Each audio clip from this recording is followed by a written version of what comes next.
नमस्कार मंडळी, आज आपण करणार आहोत झणझणीत बेसनची रेसिपी.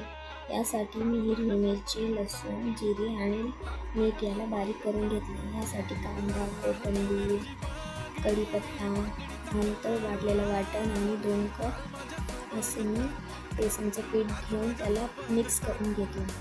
हे बेसन खूप चविष्ट आणि लवकर झटपट होत आहे. ही रेसिपी तुम्ही शेवटपर्यंत नक्की पहा आणि माझ्या चॅनलला सबस्क्राईब करा.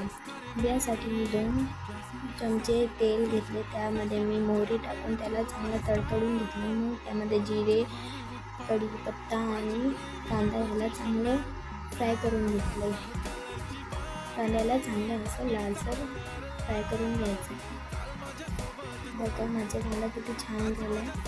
आता मी यामध्ये टाकणार आहे ते आपण वाटण घेतलेलं ते वाटण यामध्ये मी टाकून घेणार आहे आणि त्याला चांगलं हळद घालून मिक्स करून घेणार.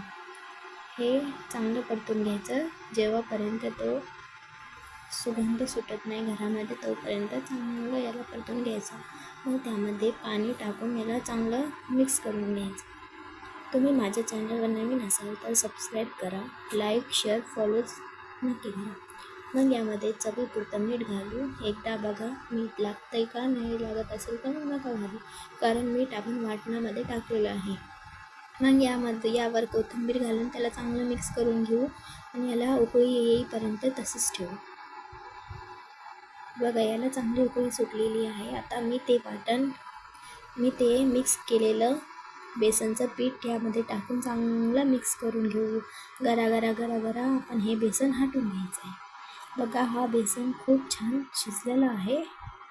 याला चांगलं मिक्स करून घ्यायचं, नाहीतर यामध्ये गुठळ्या पडतात. बघा याला चांगलं मिक्स करून घ्यायचं.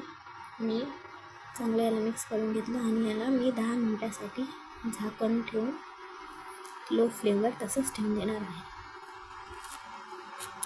बघा 10 मिनिटानंतर बघितलं तर माझं बेसन चांगल्यापैकी शिजलेलं आहे. आता आपण याला सर्व करू.